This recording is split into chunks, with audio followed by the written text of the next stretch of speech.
someone asked me a question. And that was, Mel, how do you see the whole situation with Jesus?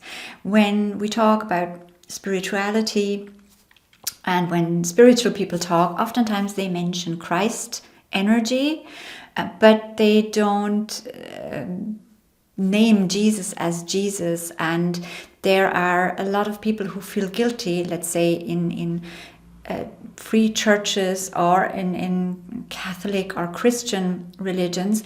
They feel guilty when they start exploring spirituality as on a broader level, because they're being told you should only follow Jesus and you should not have any other gods beside God, like the Christian God, and you basically shouldn't look left or right, but you should stay very much on the narrow path of that type of religion. How do you see this? Now, I can give you my perspective on that, and there have been kind of many people asking the same question in different ways. So this is kind of the gist of it.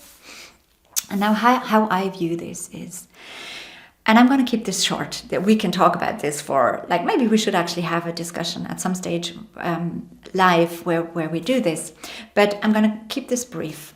So in the end, no matter whether you are following a organized religion, right, or whether you're part of Christianity or Catholic or Protestant, or whether you're whatever kind of, or free churches, or it doesn't matter, right? So it is always, and now this is my perspective, okay? This is my perspective.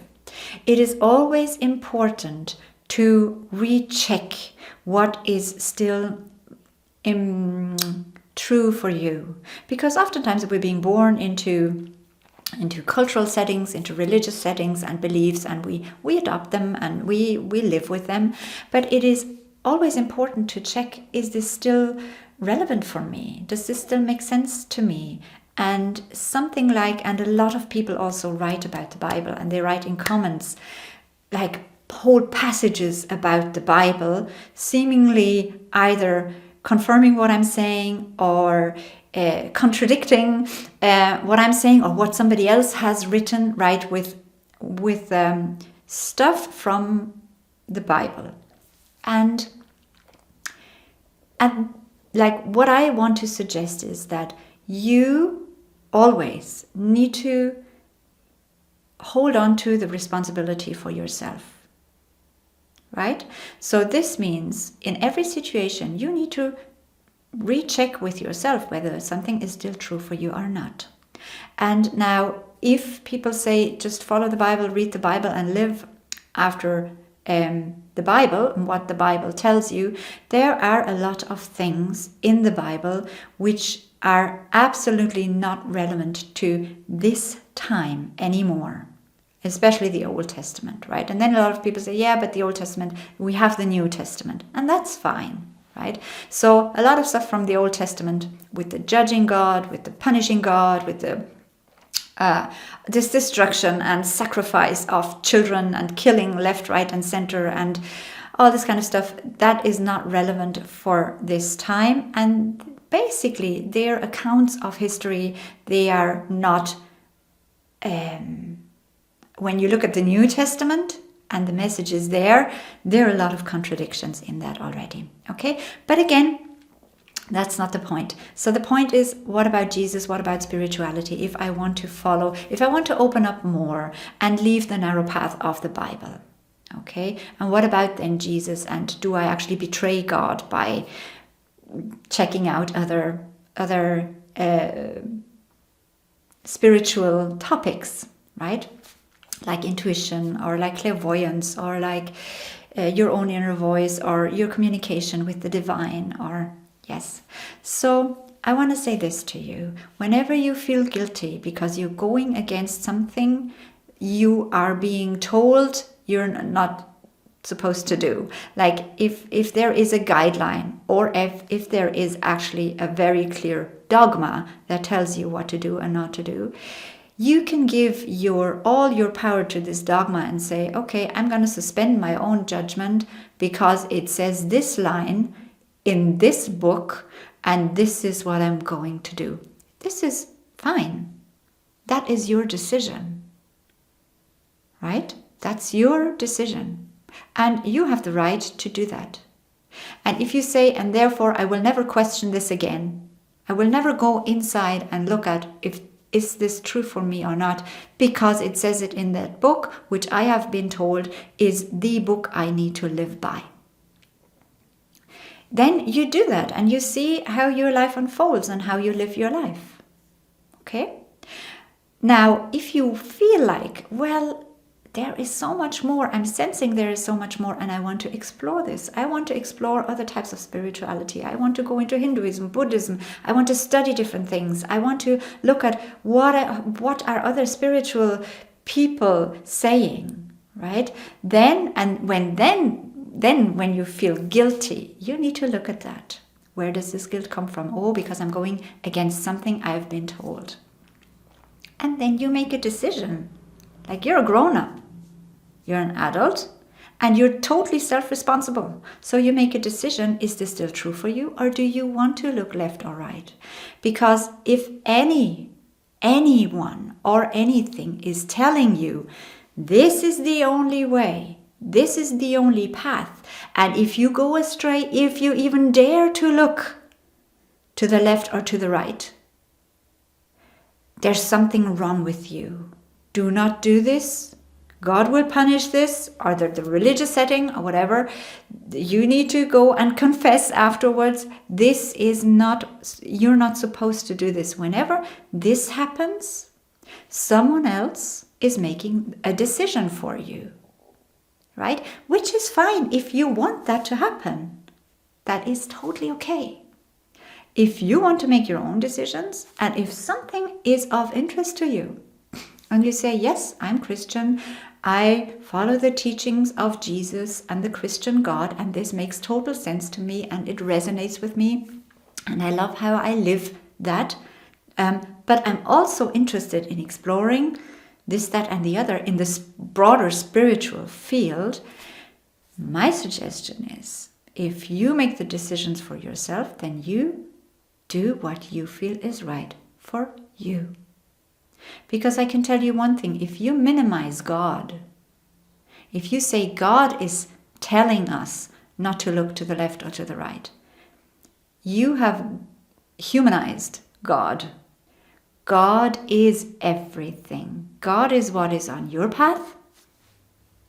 God is what is beside it. God is everywhere, and we can find Him, it, them, everywhere. Because the divine is everything. It's consciousness in everything. And every dogma, now that is my perspective, okay? Every dogma, every time you need to look at what does it say here, how I need to behave, you are not looking at your inner guidance. You're looking at someone else's words. And again, the Bible was not written by God Himself and dropped down to earth. It was written, the different aspects, by human beings. Yes, oftentimes channeled information, right? Channeled from the universal field, from the divine field, or God, whichever we want to call it.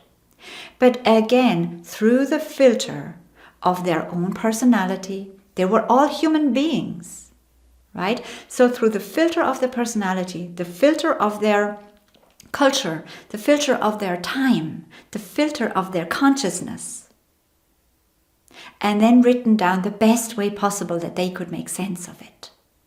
And a lot of it does hold truth. But as soon as you look at someone else's dictation, what you should feel, where you should go, what you should think, you have given your power away. Because God is not something out there that directs what you should and shouldn't do. God lives within us.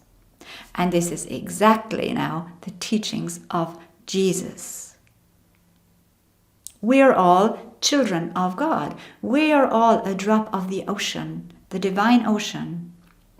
We're a drop of it. So the whole universe, the whole divine essence is within us, because there is nothing else. We cannot exist apart from God, outside of God. We cannot create ourselves. We are created by Source. And Therefore, we are source because everything has come from source. Yes? And so, breathe, exhale, chill. If you feel like exploring something, do it. And yes, people, even in the spiritual field, acknowledge Christ consciousness, which means they do not believe in following Jesus and praying to Jesus, because Jesus, Jeshua, was a man. He was a human being. He was a human being. Again, my perspective, right? Who was aware that he also was the essence of the divine, as we all are. He said, we're all brothers and sisters. There is no difference. He's not saying he's the only son of God. We all are children of God, which means that we all are the divine. We all come from source. And Jesus, in his lifetime, knew this, remembered it, and taught it to others. It's like, remember your spiritual origin. Remember, we are spiritual beings. We're spirit. We are consciousness. We are love. The Father is love, and so are we. This is our true essence. And so let's live that. Let's be kind to one another. Love the other person. Love yourself. Love, love, love, because that is the essence of everything. And Jesus did not say, don't look there and don't. He himself, as far as I understand it, traveled to India, studied there spirituality. I think he traveled into different parts of the world, and I think that is almost proven. Anyway, to me, it totally resonates. So he studied different things and allowed himself to broaden his perspective, but then he took it and found his truth within himself. He didn't teach what was written. And this is what I would like to pass on to you. Find your truth within yourself. You will feel then what makes sense to you and what doesn't. You will feel where you followed old beliefs because they gave you security. And if I also understand if some people can't let go of them, because that's what they have known all their life. And now they are maybe 60, 70, 80, and they feel like, if I drop this now, what has been my truth for so long, maybe the Catholic faith and all that comes with it, if I drop it, what's left, because I have followed this for so long and I've believed this for so long. But the more open we can be, the less there is fear. Because as soon as you say, don't look to the left or to the right, because you might leave the path of righteousness and of goodness and of what you're supposed to do, there is fear. And as soon as a religion or a system uses fear to manipulate you into a certain way of thinking, into a certain behavior, it is always, always lack of freedom that's involved there, because you do not choose freely. You choose because you want to avoid the negative consequence. And that's not you following your inner guidance, your inner wisdom. And your inner, I mean the divine wisdom from God. That's following humanly imposed strategies. And we can do this. That's okay if we feel like this is right for us. But you are the one who makes the choice. Always. Okay? I'm going to leave it at that for today. As I said, we can talk for a long time about this topic, but we're going to leave it at that for today. I hope this was helpful, and we're going to talk again next time if you want to.